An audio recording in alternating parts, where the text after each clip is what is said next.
потрагата по аналитичари и политичари кои ги надградуваат светските речници со нови зборови продолжува до првата наредна дебата.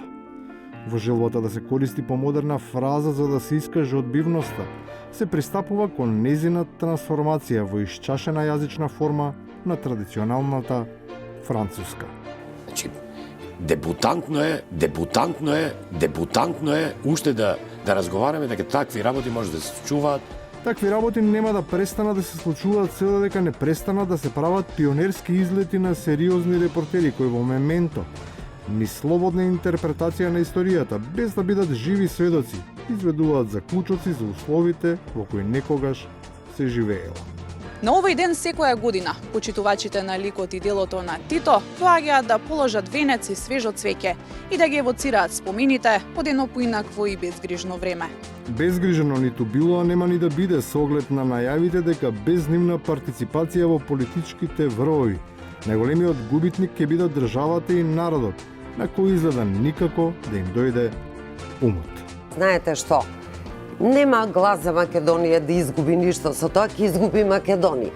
Сепак трошка надеж останува и тоа само поради големината на погачата која месат оние што се представуваат како гости, а толку многу си имаат од домаќинето и тоа во важни домови.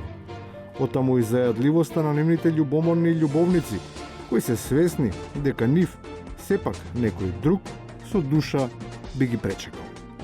Утре ако дојде Путин во Скопје, овие сега што се европејци први ќе трчате да го пречекате со лепи сол. Отсуството на ваков тип журки е во директна врска со изборите. Можеби не се знаело, но токму сега е обелоденето, сериозно откритие дека недостигот од социјален живот има влијание врз партиските рейтинзи. Па тоа е една од причините поради кои некому му се брза на Мегдан. Нема дружење по кафулиња, нема дружење по ресторани. Луѓето кај нас, знаете, менталитетот и спецификите се такви да практично тие објекти представуваат институции каде што луѓето разменуваат различни мислења на различни теми.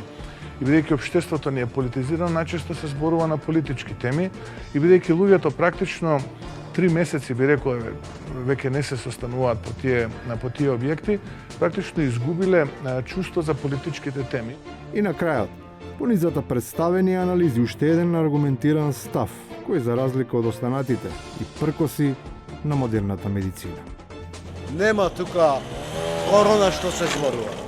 Нема, ја ти гарантирам 1,000,000%. Со масовното емитување здравствени експерти кои со ваква стручност ја окупираат програмата, не преостанува ништо друго освен жалба до организацијата на потрошувачи. Оти очигледно, гаранцијата е истечена.